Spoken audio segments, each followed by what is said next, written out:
We've started, Chris. So welcome to the Becoming a True Human podcast. I'm David Kopacz. I'm a psychiatrist, an author, an artist, and friend of Chris Smith. And Chris, you want to introduce yourself? I'm Chris Smith. I'm a marriage and family counselor, a mindfulness teacher, a grandparent, someone with chronic illness, and a friend of my colleague here, Dr. Kopacz. Yeah, and we both have chronic illness, and we've kind of gotten tired of talking about it. And so I think we're going to talk about hope and today to shift gears a little bit. And from what I've heard, Chris, you're writing a book on hope. I am. In fact, it's with the editor right now. Yeah, I'm writing, and I've titled it Hope Opens Doors. Hmm. And you may or may not be interested, but it, for me, has kind of an interesting origin story. The origin story of this particular book, which I didn't intend to write, happened on a Sunday morning. And on this one particular Sunday morning, I was asleep, and it was kind of near that time when we were going to get up for our day. And so my wife got up, and as she often does, she took 2 steps to our closet, and she opened the door. And particular closet, when you open the door, there's a particular sound that it makes, kind of like wood massaging wood. And for whatever reason, at that very moment, in my dream life, someone said, "Hope opens doors." And I woke up, of course, after that, and I thought, gosh, that's interesting. And I don't know about you or our listeners, but sometimes these breadcrumbs arrive, and they, at least for me, they lend themselves to curiosity. And that happened to be one for me. And so after, again, hearing that phrase, hope opens doors, I decided I wanted to write about that, explore it, and kind of see where those breadcrumbs might lead me. And that's kind of the origin story. Yeah.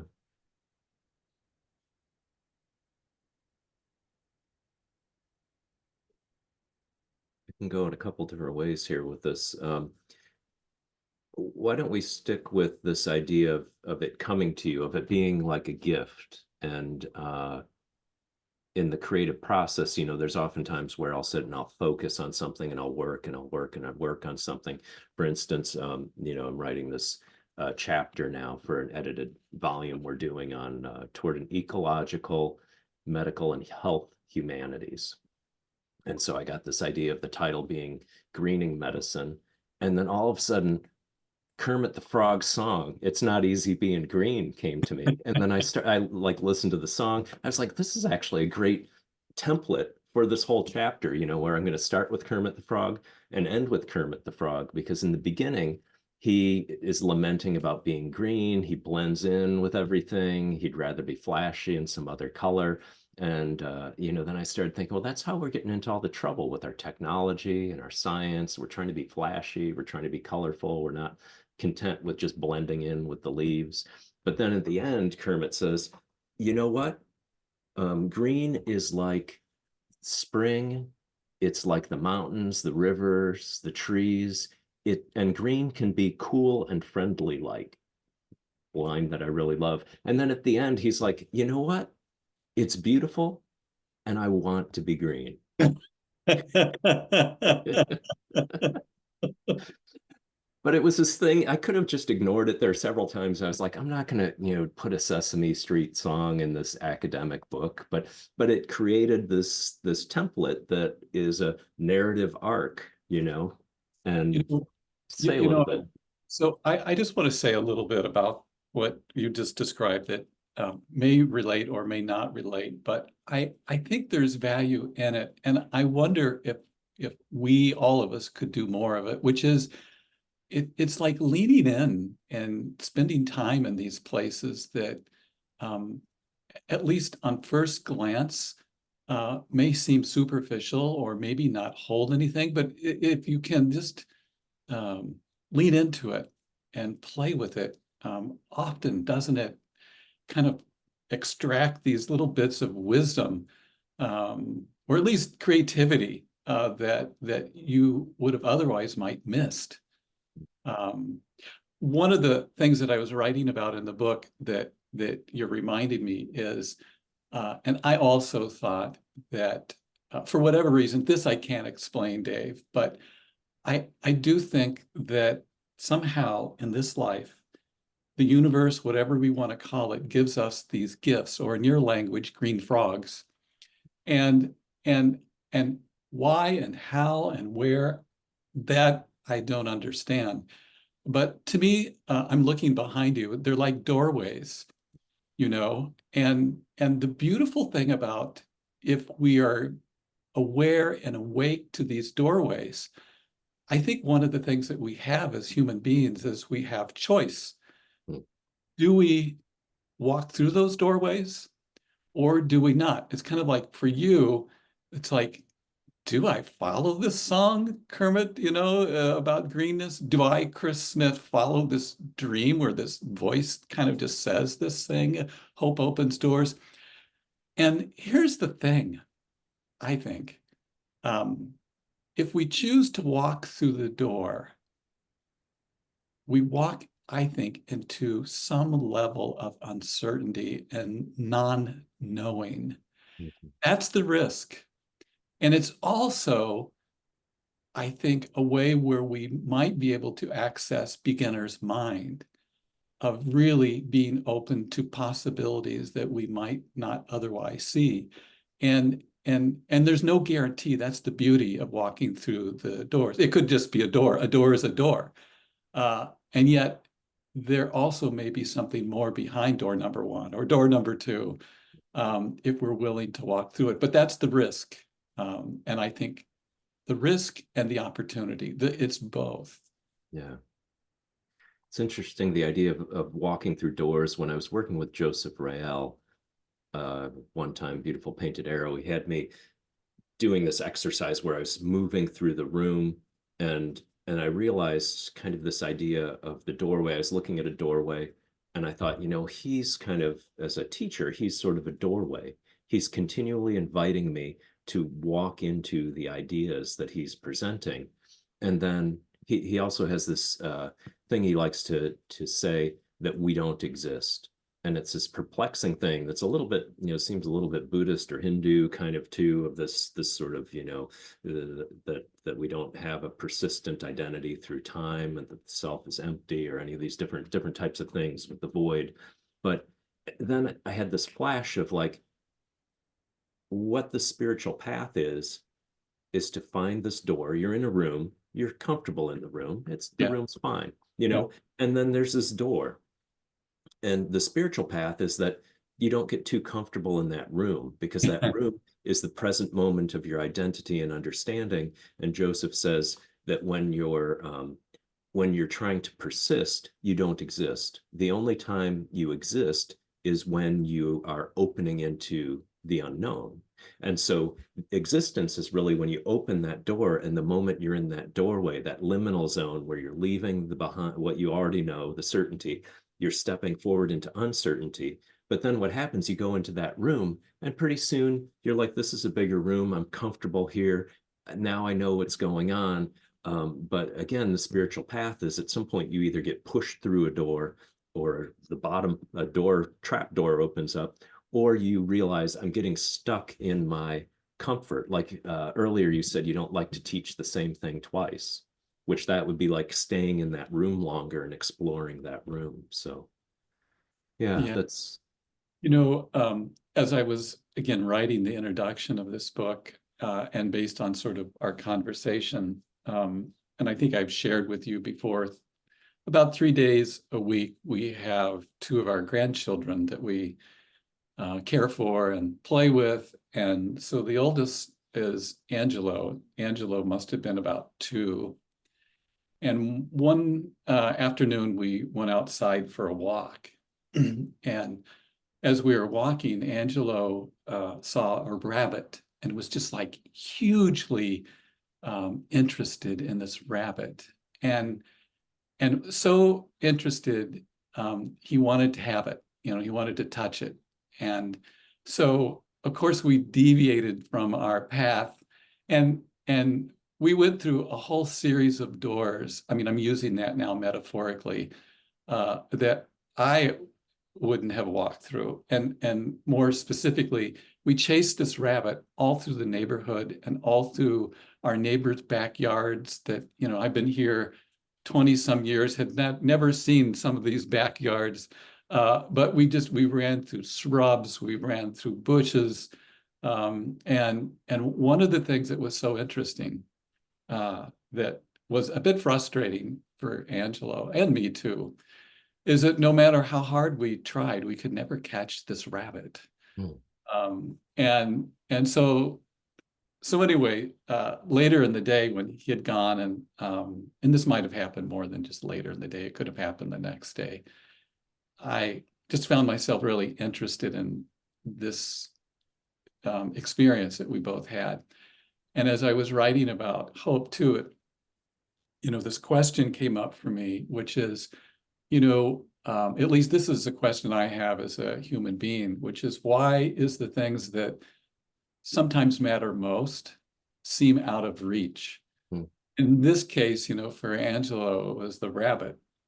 But while it might be true for rabbits, it could be true for so many other things, right? Like, I mean, that's where the saying "here today, gone tomorrow" comes from. that's good. But it could be true, like for health, it could be true, gosh, for so many things. And then, again, spending time with it, exploring it further, I kind of thought, well, this is really only a partial answer. And so the idea is that though Angelo and I weren't able to successfully snare a rabbit, we at least saw it. And I thought this is a point that sometimes can get missed. Though peace may be out of reach, there is peace. Though health sometimes is out of reach, there is health. And so they exist. And so this idea that sometimes if we're not able to contain them and snare them, doesn't always mean that they're not present. And so that for me was kind of a learning that we had when we took that little jaunt and kind of, again, it to me speaks a little bit about the possibility of hope. Yeah.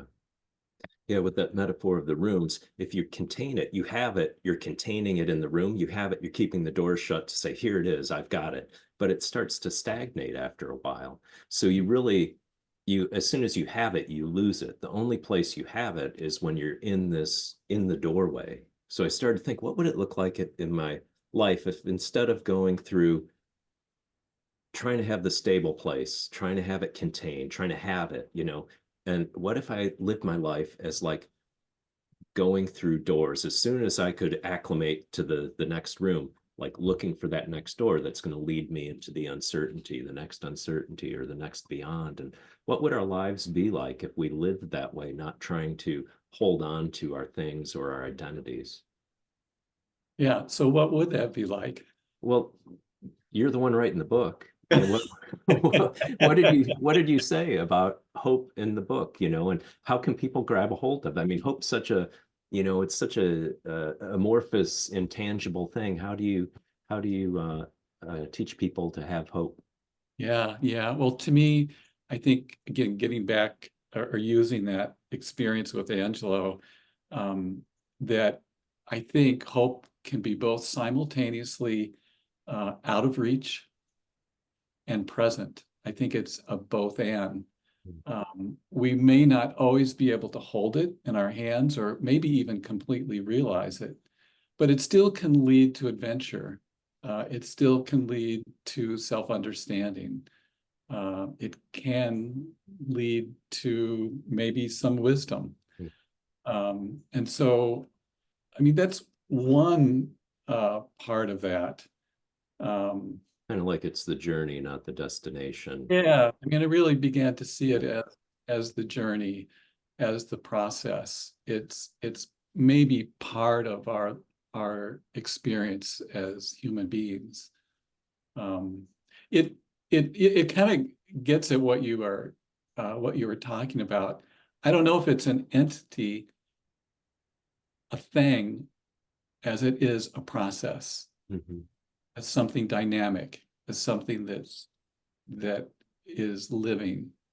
Does that make sense? Yeah, yeah. Well, I imagine Chris, being a linear kind of guy, the first thing you do is you define hope in the beginning before you write a whole book about it. So what's your definition of hope? Uh, well, thank you for that. And that brings up a word called orthogonal. So, so what I really came to in this book is I did not come to one particular definition of hope. And what I ended up kind of looking at and using the word orthogonal is really viewing hope really from different angles through stories. And I think for me, again, you know my interest in stories, and I know of your interest in stories. I really found that stories can give us ways into hope. And my hope is that in offering a number of stories, that it would invite the reader to consider their way, their particular stories, their view into hope and what hope might be for them. So I'm hoping to offer a menu, really, of hope rather than just one particular definition. Give a bunch of experiences of hope rather than, one room that the definition's written on the walls of the room. It's sort of like what you're saying too. It's like my hope is to offer many rooms. In fact, one of the things I experimented with, Dave, and we'll see how successful it is when the book comes out, is I thought, wouldn't it be interesting for each story to ask a question and to tie every question in the book to hope? Mhm. And um, and just to kind of, again, as a way of exploring hope with many different lenses.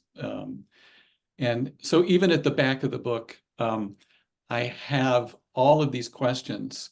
I thought, well, if you just want to just see the questions, Mm. like for instance, I thought about this one for you. But what's the color of hope? And so I'm trying to ask questions that hopefully are interesting, maybe a little different, not all, but as a way of kind of teasing out what are different ways that we might, you know, um, come into an understanding of what hope might be for us. Yeah. But when you say orthogonal, what do you mean by that? Yeah, so That hope is orthogonal. Sounds yeah, nice.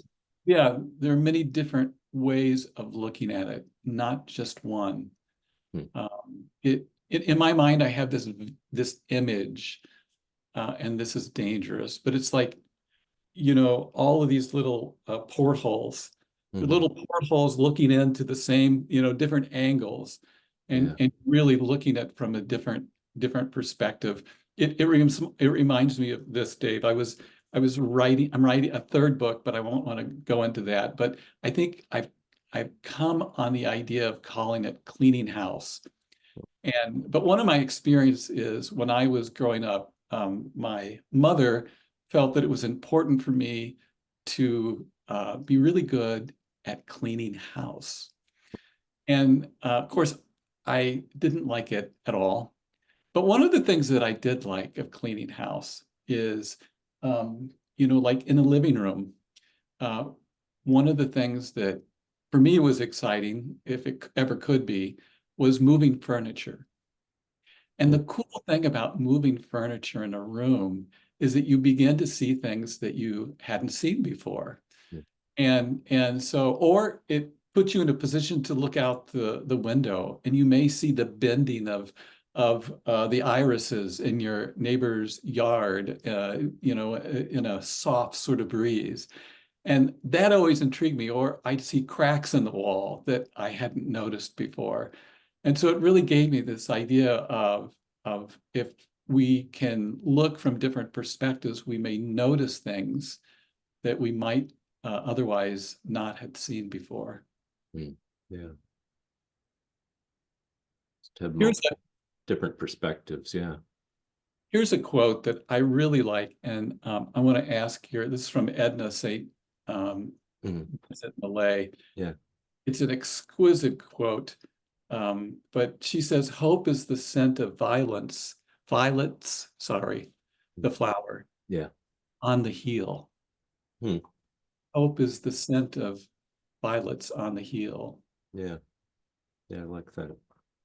And what I like about, I was going to say, what I like about that is it gives another window or perspective in what hope can be. Right. Hope certainly could be symbolized as a flower. And yet what I love about the flexibility of this quote is that it could also be, the scent that happens on the heel, and just that ability to see something transformed or in a different way, a different perspective, to me really gets at something really important about hope, which it may not always be what we first imagine it or think it might be. It could be something quite different. And that to me is both the challenge, the struggle, the agony, but also the magic, the mystery of it. I like that about the crushing, because you'd think, well, crushing is not going to be hopeful, but it releases the scent of the violet. Reminds me of the do you know the Rumi poem, The Chickpea and the Cook? I don't. And this chickpea is like saying to the cook, why are you torturing me? You're boiling me in water, you're smashing me, you're crushing me. And the cook says to the chickpea, I'm helping to bring the true essence of your nature out, so that you'll be delicious in like a hummus or something, instead of a hard individual chickpea. And again, the shell of the chickpea could be like the room that you're comfortable in, and the cook is helping to break down the barriers of that room, that individuality, or that conception of identity. Yeah, that's great. The other thing is, I want to give you a little credit here. As I was writing this book, you sent me, I think you remember, some books on hope. Yeah. One of them was a book called Hope in the Dark by Rebecca Solnit.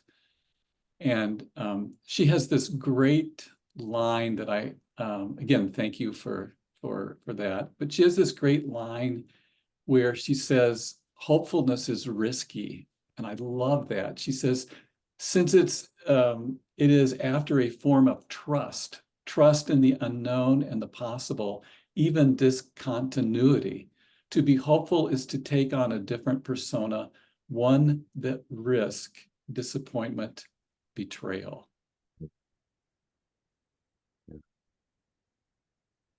And I think that, to me, speaks to that. Once you walk beyond the door into a room that you're not familiar with, right? Yeah. You don't know.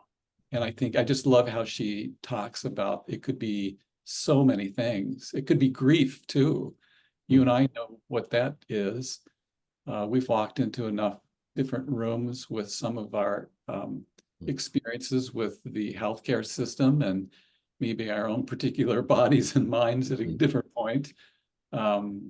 So that idea of walking into a physician's office, another room, again, the risk, the disappointment, the possibility. Yeah, early kind of mid-pandemic, I don't know, 2021, 2022, I realized that I was getting down and hopeless. And so I said to myself, as my New Year's resolution, I'm going to read a book a month on hope. So I reread, Solnit's book, and I think I've given you the list of the other books that I'd I had been reading.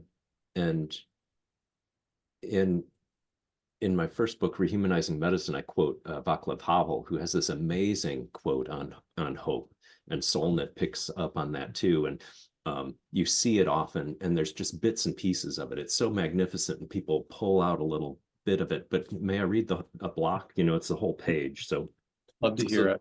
yeah, this is Vaclav Havel being interviewed by, I'll apologize in advance for my mispronunciation of the Czech language, Karl Hivzdala, Hvizdala, with a bunch of different kind of diddlies over the letters there. So Karl is interviewing Vaclav Havel, and he says, "Do you see a grain of hope anywhere in the 1980s?" Mm-hmm. And Vaclav Havel, of course, was a sort of absurdist playwright and author who ended up being, an opposition leader or opposition inspirational figure to the Communist Party in Czechoslovakia, and he was imprisoned at different times and kind of got drawn into this resistance movement. And so Havel says, "I should probably say first, the kind of hope I often think about, especially in situations that are particularly hopeless, such as prison, I understand above all as a state of mind, not a state of the world. Either we have hope within us or we don't. It is a dimension of the soul, and it's not essentially dependent on some particular observation of the world or estimate of the situation. Hope is not a prognostication. It's an orientation of the spirit, an orientation of the heart. It transcends the world that is immediately experienced and is anchored somewhere beyond its horizons. I don't think you can explain it as a mere derivative of something here, of some movement, or of some favorable signs in the world. I feel that its deepest roots are in the transcendental, just as the roots of human responsibility are, though of course I can't, unlike Christians, for instance, say anything concrete about the transcendental. An individual may affirm or deny that his hope is so rooted, but this does nothing to change my conviction, which is more than just a conviction, it's an inner experience. The most convinced materialist and atheist may have more of this genuine, transcendentally rooted inner hope, this is my view, not his, than 10 metaphysicians together. I'll pause there. There's another paragraph I'd like to read, but the thing when he talks about it not being a conviction, it's an inner experience. And that reminds me of Jung later in his life. Carl Jung was asked about whether he believed in God, and he paused for a moment and he said, "It's belief is the wrong thing. I have an inner experience. I've experienced God, and so I know God. It's not a belief." And so Havel is saying, through his time in prison and trying to keep hope alive, somehow he had this inner experience of hope. That's something he talks about as being beyond the horizons, that it's not a calculation of are things going to turn out well or not. So any thoughts on this paragraph before I read the second? Yeah, I really like that. And it really speaks to me to this, it's sort of like speaks very deeply about the room that you don't know yet. And that there is possibility there. I mean, that to me is that's a really wonderful perspective that I don't measure up to, but would like to.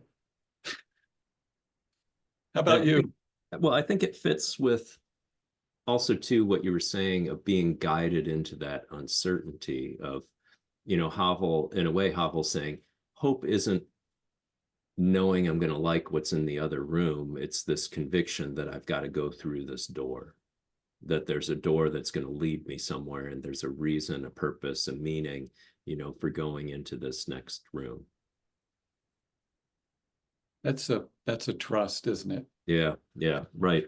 An orientation, a dimension of the soul, not a prognostication. It's an orientation of the spirit and an orientation of the heart. Yeah. I think the other thing that strikes me here, Dave, is to think historically where Havel is right now and to be able to say exactly what he's saying. It reminds me a little bit of the letter from the Birmingham jail from Martin Luther King Jr. That perspective that here he is in jail and is writing from this perspective of the particular movement at that time. But gosh, how important those voices are, huh? Yeah. It's kind of saying, you can imprison my body, but you can't take away my hope, because hope is something that's beyond what is happening to my body. Do you think we need to be in prison metaphorically to be able to cultivate hope? Do you think we need a prison? Well, what if that's the room, the room that you're stagnating in is your prison? That's a good point. Yeah. The midlife crisis, the um, you know, transitional life crisis, all those different phases where you're in childhood, you're in the room of childhood, and all of a sudden, it's not fitting any longer, or you're in the world of work, and all of a sudden work is not fitting, or you're in the world of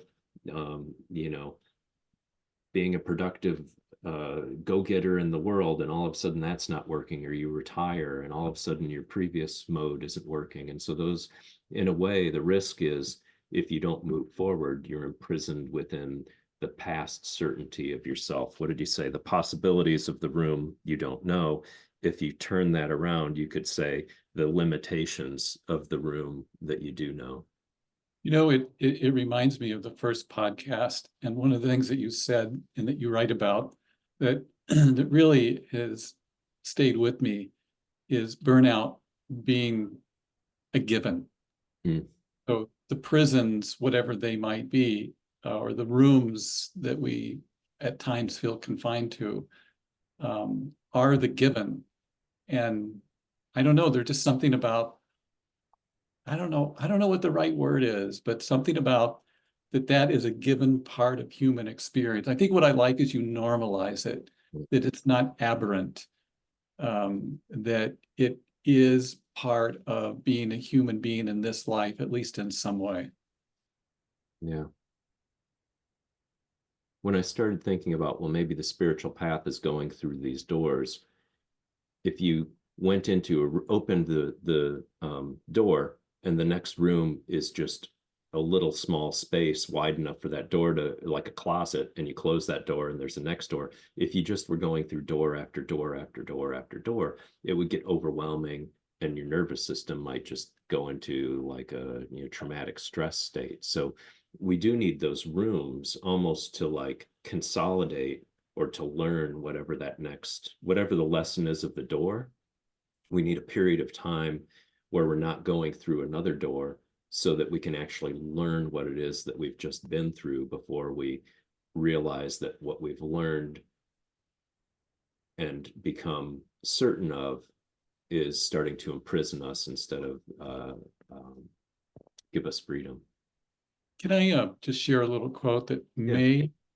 this is a quote attributed to the writer and Trappist monk Thomas Merton. Just in all transparency, That was going to happen at the end, I thought. Are we at the end? I've got I this don't other know. stuff. It Okay, go ahead. I do have We've one got other. half of the Havel quote yet, too. Go ahead. Yeah. This quote, in all transparency, I don't think comes from his work, because I looked it up. I think it's just kind of like a summary. Attributed to him. Yeah, there's so Yeah. many quotes like that. Do you know about Quote Investigator? Yes. Yeah, yeah. I checked that Um, out here. Yeah. so this talks about peace, but I'll Mm. read it with peace, and then we'll go over it with hope, and you'll see, I think, where it overlaps what you're saying. Again, this quote attributed to Thomas Merton: peace is not something you must hope for in the future. Peace is not something that you must hope for in the future. Rather, it is a deepening of the present. And unless you look for it in the present, you will never find it. Mm. And it just gives me this what really stopped me about this particular quote, and again, I was thinking about when you were talking about, again, going from different rooms, for me, it's this invitation to slow down. And whatever room that we happen to find ourselves in, whatever moment we happen to find ourselves, at least in this quote, there's this invitation to really deepen into this particular moment or this particular room. And that unless we do that, we may never find what there is to be found. And that has really stuck with me. It reminds me a little bit, of Pandora, right? Pandora was presented with a box and got really curious about it, opened it up, all of the suffering, misery came out of it. And when the lid was finally secured, all that was there was hope. Hope was there. And my thought was, well, if Pandora wouldn't have hung out long enough, maybe that wouldn't have happened. Hope wouldn't have been. So this idea that there's hope in the present, however that might show up for us, to me is kind of a hopeful message, and at least has made some sense for me in my life. Yeah. I think Pandora means all giving. At one point, I thought I looked that up, and so because you always think Pandora's box is a bad thing, but if you think of it as all giving, then yeah, you're going to get, all includes everything. So it's going to include suffering and strife and all these different things, but it's also going to include hope. And maybe hope is the last thing out of the box that you gotta. It's like dealing with trauma, where you're talking with somebody, you say, okay, they're like, I just want it to go away. I want to never think of it again. And you say, well, there's no way we can do that, but we can make it so you've got more kind of sense of yourself that's not traumatized. But the thing you got to do is open that door a little bit. And the first stuff that's going to come out is going to be bad. So let's open it a little, let the bad stuff out, titrate it, not just fling the door open, get traumatized, but, let it out a little at a time. And eventually you're going to find that there's good things in that closet as well that you've secreted away. As you know, I've been working with my autoimmune system and with the different medications. This actually happened to me a few weeks ago. And one of the things that often happens is I wake up in the middle of the night. So I could try to go to bed about 10. Maybe I wake up at 1:30, 2 o'clock. And, you're not always feeling your best at that time. And I thought about Merton's quote during one of these evenings. And what I did was I was in here in the study. I went over here where I have a window, and I thought, I'm just going to look out. And I looked out and I looked in the sky and I saw Orion. Orion is kind of the hunter. And I think Orion's only 7 stars. And, just sort of gave me that moment where, okay, I wish I was sleeping. I wish I felt better. And yet, look what's spread across the cosmos is the great hunter. Only 7 stars, and just to kind of take that in was, again, it was kind of like a cosmic picture of hope, right? Written across the sky. And it just made me think in that moment, like, there are, at least in this experience tonight, there are aspects of hope in the present, in addition to some of this other stuff. So it was kind of a teaching for me of sorts. Yeah. Yeah, I have that too, the waking up in the middle of the night. And I welcome it in a lot of ways. If you don't have to get up right away the next day, or sometimes even there's like an inner need, like using the door metaphor, I suppose you could say you're sleeping and all of a sudden the door opens, and you can try to just keep shutting that door and getting frustrated and pushing the door shut. Or you can say, okay, I'm in this room now. I'm going to go sit in the other room in the dark and meditate or journal a little bit. What's going on in my dreams or what's going on in my mind that woke me up? And often I find that even if I get less sleep, if I do that sort of opening the doors process or cleaning house, cleaning that room process, I feel good the next day rather than feeling tired. It's almost like there was an inner need to do some of this work that then that energy kind of carries me along. Yeah. Uh, I want to go back a little bit to the Merton quote, and then I want to make sure we come back to your quote that Okay. we kind of deviated from. That's okay. I I hope sometimes we get back to it, but I've learned enough from you about hope that we don't absolutely have to get back to it. I often have found myself, I think throughout my life, looking at nature and observing nature. And nature really has spoken to me kind of through, or maybe both the Merton quote and nature kind of speak to me equally in some ways. So here's the example. Where I live in the Midwest, we are, I would say, sort of in a drought. And again, what you see if you walk across my lawn, you would see that it's all brown. The grass is all brittle. And another room metaphorically here. And it's like there's no sign, absolutely no sign of anything green. And then later on, we happen to have a little bit of rain. And here's the amazing thing. Within 2 days, the whole lawn is green. And to me, it just, again, just like through nature, it just kind of spells this out that, again, thinking of the quote attributed to Merton, that if we can just be with the present, if we can be in that moment, and who knows when the rain comes. I mean, you were talking earlier before we got on of kind of that's happening for you, in some ways. And just, again, that's something that I just found in nature that really has inspired me, that it may look that way and we don't know when the rain's coming, but it really is there. It's part of the humus of our lives. Humus meaning humans, and humus meaning the soil, the earth itself. Yeah.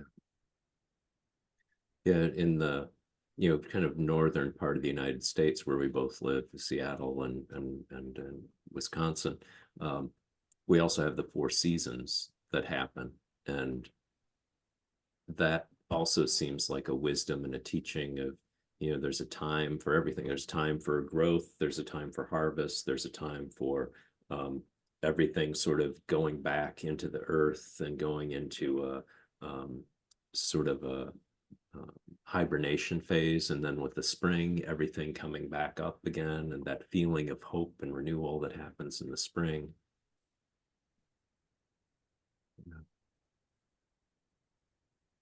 Okay, so Vaclav Havel. Yeah, let's go back. So it continues here. As I was saying before I was so rudely interrupted. Sorry. He says, hope in this deep and powerful sense is not the same as joy that things are going well, or a willingness to invest in enterprises that are obviously headed for success, but rather an ability to work for something because it is good, not because it stands a chance to succeed. The more unpropitious the situation in which we demonstrate hope, the deeper that hope is. Hope is definitely not the same thing as optimism. It is not the conviction that something will turn out well, but the certainty that something makes sense regardless of how it turns out. In short, I think that the deepest and most important form of hope, the only one that can keep us above water and urge us to good works, and the only true source of the breathtaking dimension of the human spirit and its efforts, is something we get, as it were, from elsewhere.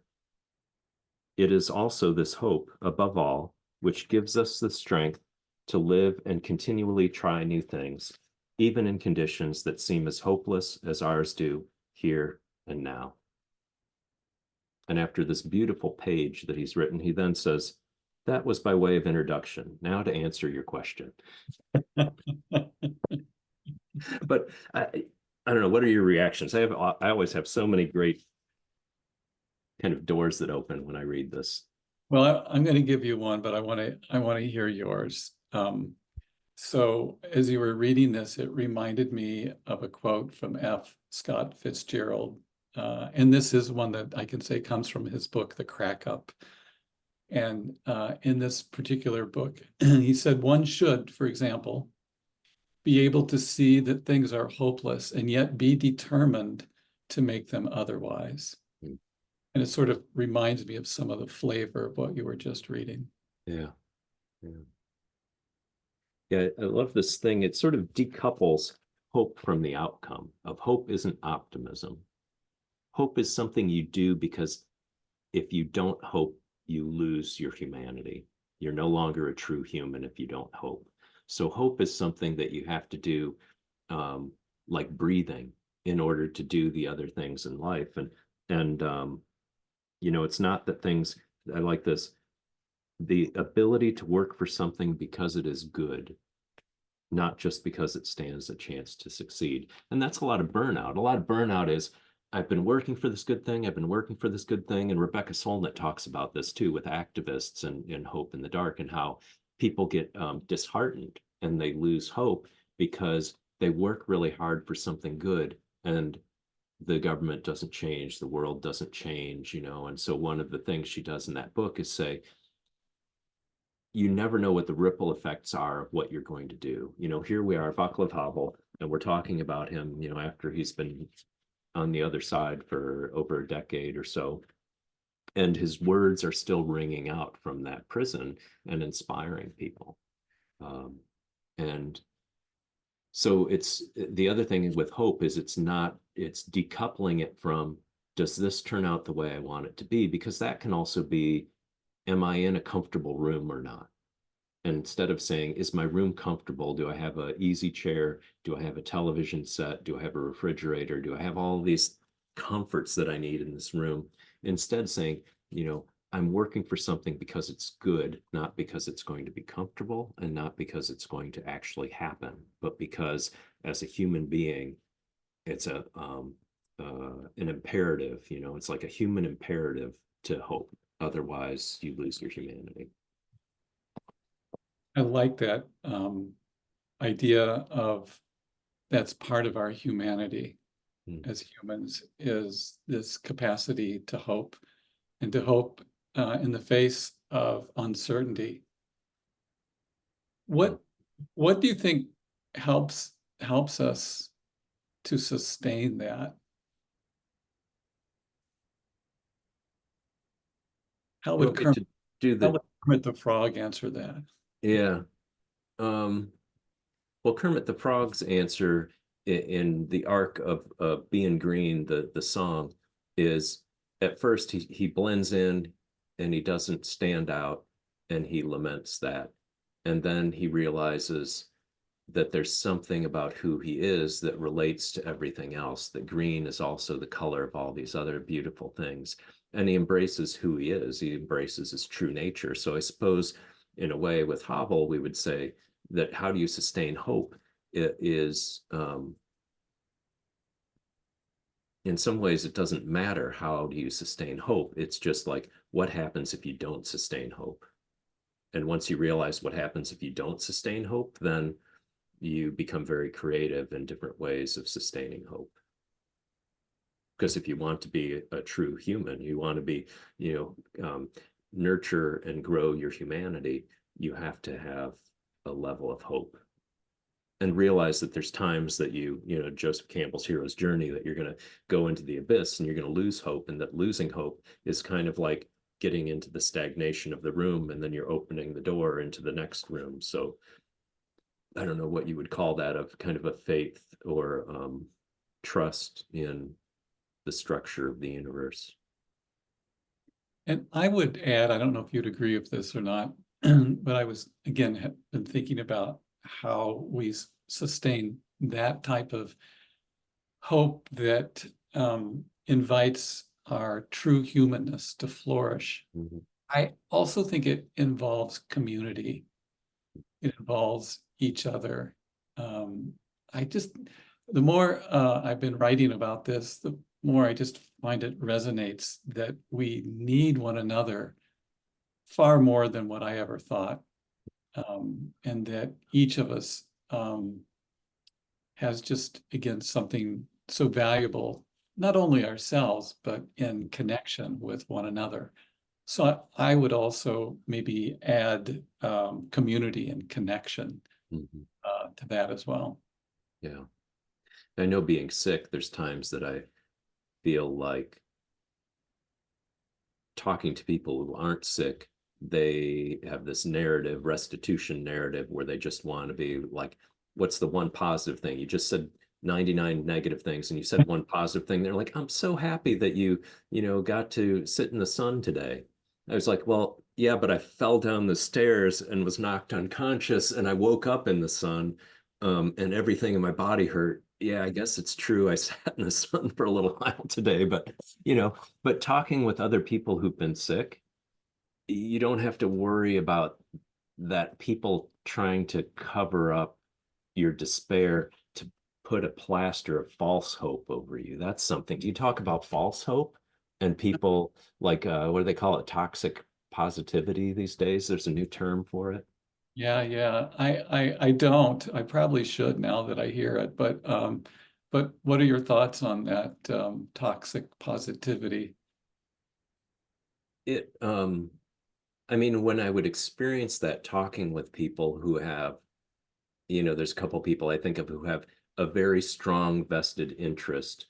Uh, I won't go into why they have that vested interest from a psychological perspective. I have theories about, but they have a strong vested interest in not hearing something not getting better. Yeah. It's like the narrative they want is you got sick and now you're better, right? Or that's great, you're 50% better. And I'd be like, I'm 50% better, but I'm 50% of what I used to be. So yeah, I'm not going to have a party because I'm 50% better. I'm going to like happy I'm not going to the emergency department because I'm 50% better. So I don't know. What was your question again?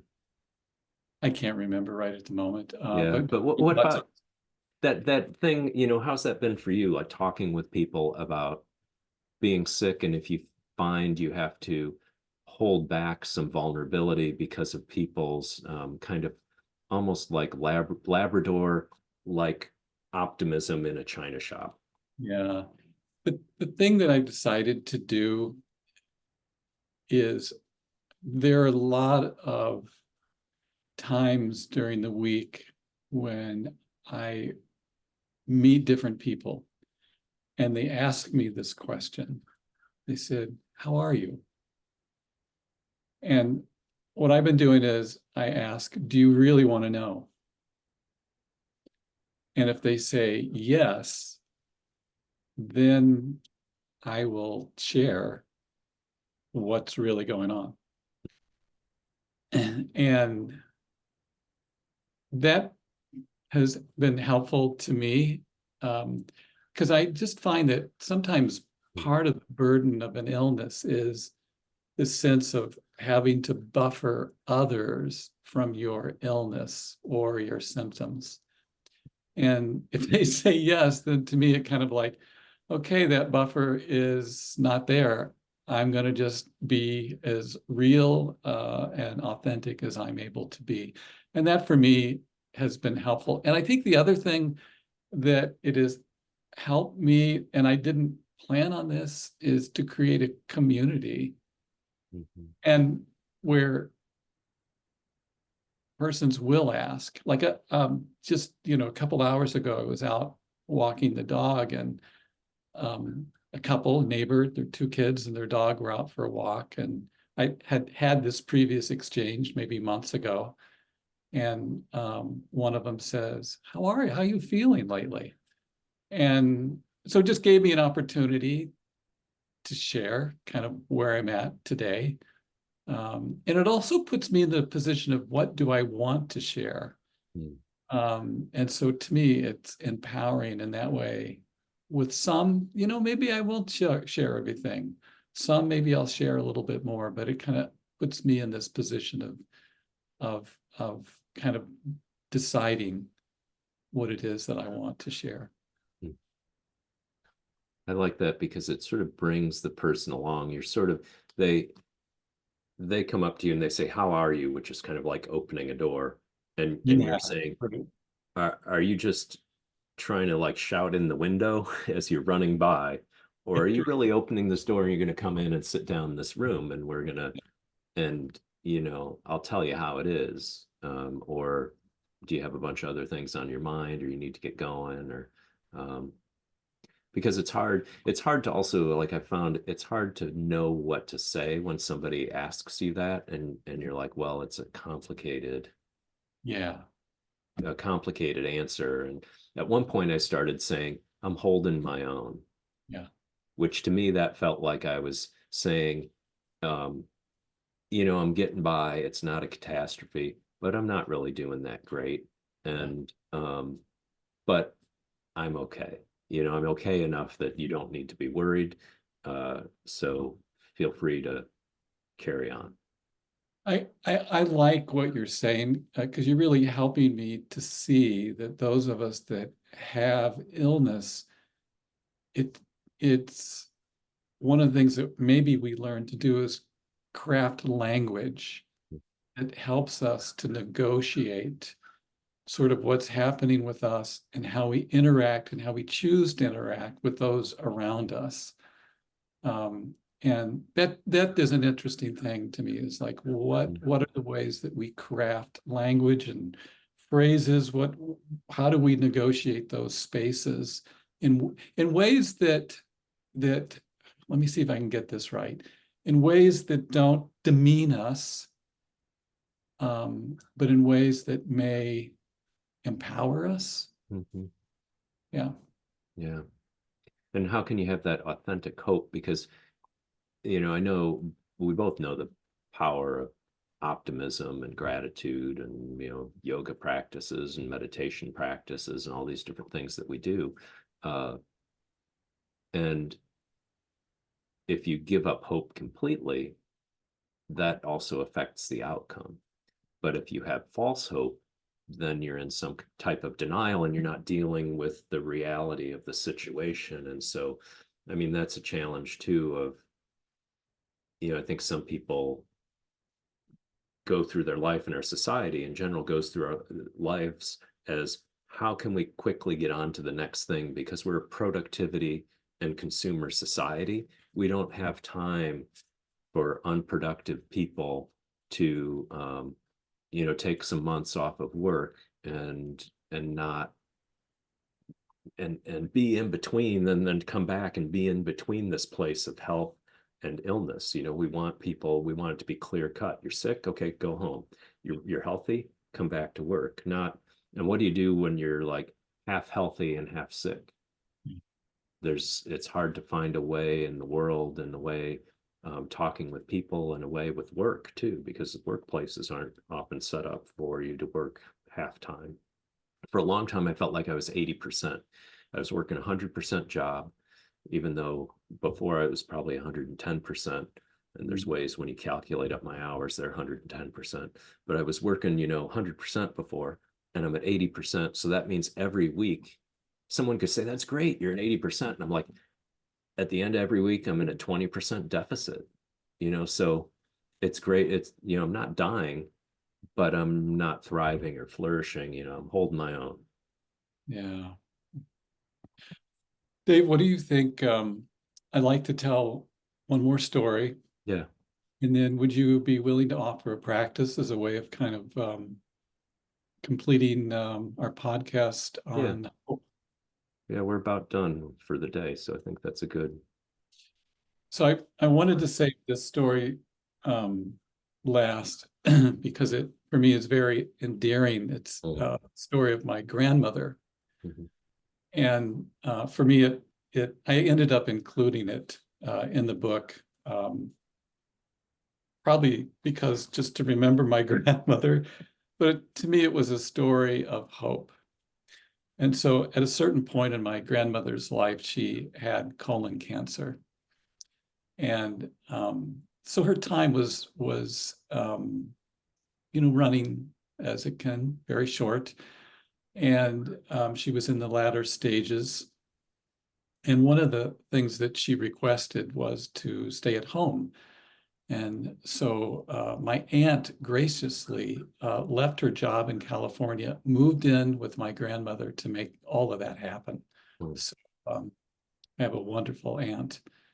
And so my grandmother would lay on the couch, and that was kind of her place.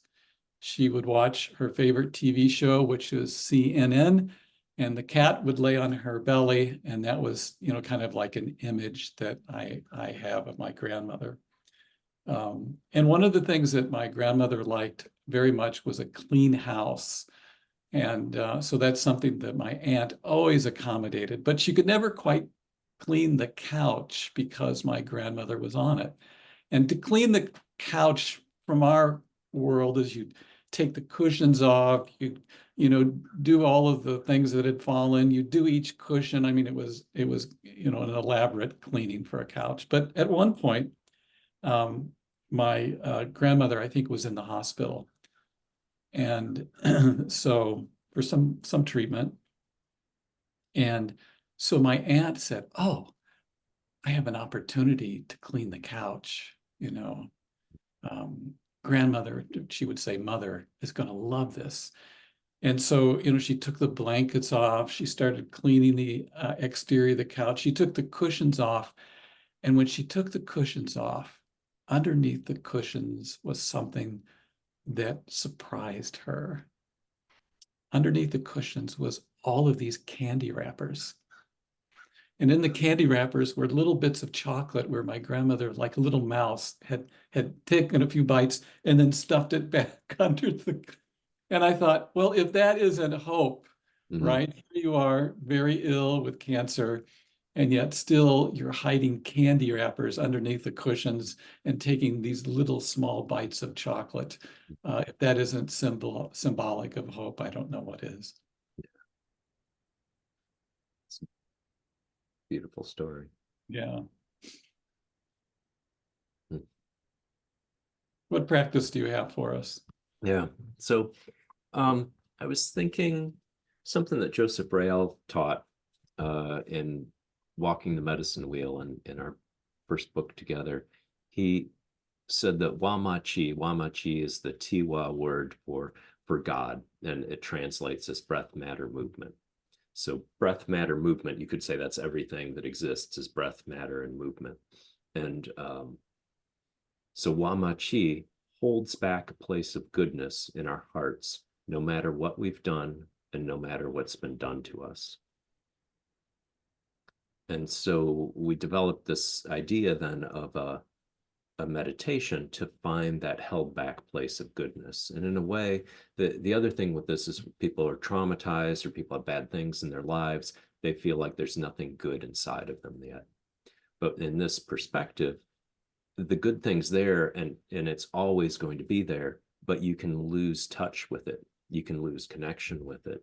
So the meditation is really, how do you get back in touch with that place? So, go ahead and get into your comfortable meditation pose.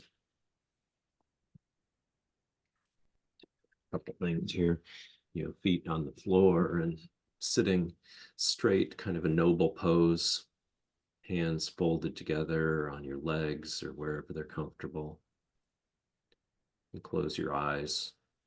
As long as you're not driving and listening to this podcast, you can close your eyes or just soften your gaze. And as you breathe, notice how the movement of your in-breath is toward your heart. And as you breathe out, the movement's away from your heart. So in our life, in our breath, we're constantly moving toward our heart and moving away from our heart. Now, as you breathe in, Look around in this room. Each breath is kind of like opening a door. As you open this door and breathe in, look around in the room of your heart. See if you can find that held back place of goodness. With each in-breath, deepening and exploring this room of your heart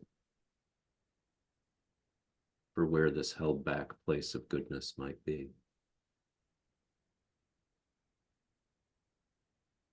And if you don't find it immediately, you can still keep looking for it. Look on the floor, on the walls, on the ceiling of the room of your heart. Sometimes you have to sit there and just be patient until you can see the doorway.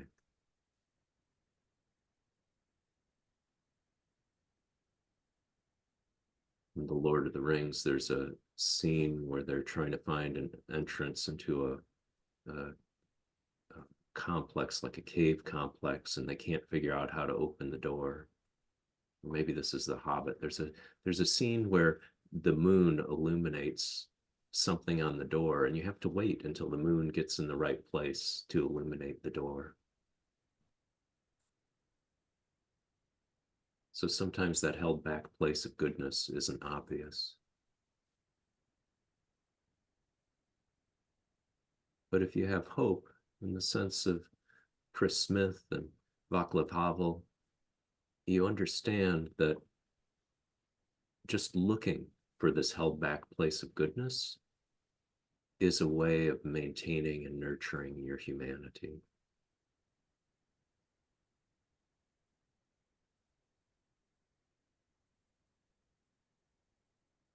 There's times where I do this meditation, I find something right away, and there's times where I end up just waiting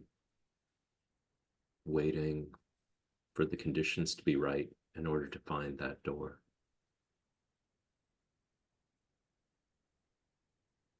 But as we talked about, hope being the journey and not the destination, the hope is in looking for this held back place of goodness, having faith that it's there.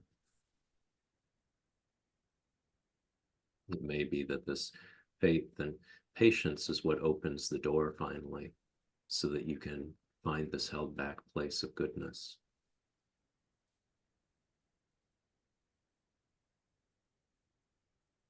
And when you find this place of goodness within yourself, it flows through your body and your mind and your soul and your spirit, filling you with goodness.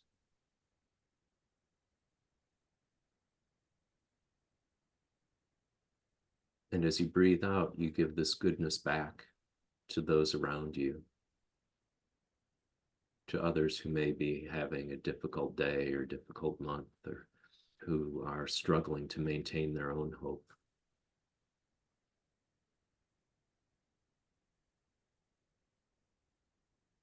And just as you might be patient with yourself and looking for this held back place of goodness, you can be patient with others when they've lost that place and gently remind them. Maybe you don't tell them, maybe you just sit with them and you're patient, having the hope that they too can find this held back place of goodness. Because even when we find it, it's not that we have it forever. At some point, we lose touch with it again, and we go through another door, and we're in another room. But hope is knowing that no matter what room you're in, there's a held back place of goodness there. There's something for you to learn and connect to so that you can grow in some way and use every life experience as a doorway that's opening. For instance, when I was diagnosed with a melanoma, Joseph Rael said, why do you think you got cancer? And I said, I don't know. And he said, because you're still in training. And so that training is kind of the looking for the held back place of goodness. Whenever the bad thing happens, we can have that hope that within that room that seems all bad, there's still something good there. Just take another breath, letting that goodness flow throughout your entire being. Sharing that goodness with the world. As you breathe out, and remembering that goodness is only one breath away as you go through your life. You can gently move your fingers and toes, yawn or stretch if you need to. Blink your eyes a couple times if they were closed.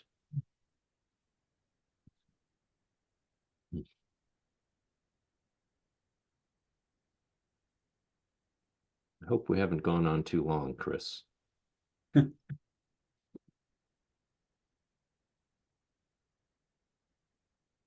But that's how long it took. That's how long it took. Yeah. I'll tell one last story to close. So when we were sitting with the whole health educators, the education champions in Florida this last June, we're sitting in a ring and we're talking about, kind of our hopes for the future and the future of education and leadership and whole health. And people were upset about some different things and excited about some different things. And all of a sudden I saw plop down behind us a tree frog. And we all stopped talking and looked at the tree frog.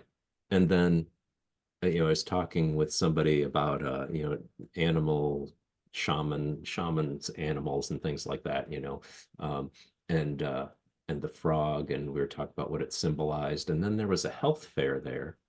And I thought, I'll walk through the health fair and see if I can find a little frog.